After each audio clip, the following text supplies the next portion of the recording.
Eyler-Venn diaqramına əsasən uyğun bəndləri müəyyən edin. Nümunədə verilən hər üç şəxs SSR rəhbəri olmuşdu. 1. Nikita Xruşov 1953-64-cü illərdə. 2. Leonid Brejnev 1964-82-ci illərdə.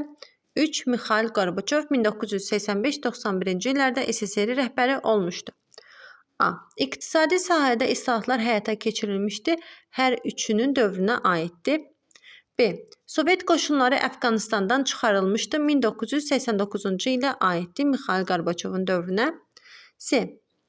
Qafqaz xalqlarının ləğv edilmiş muxtariyyətləri bərpa edilmişdi. Bu, Nikita Xruşovun dövrünə aiddir.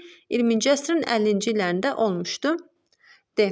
SSR Helsinkdə ATƏM-in yekun sənədini imzalamışdı. 1975-ci ilə aiddir. E.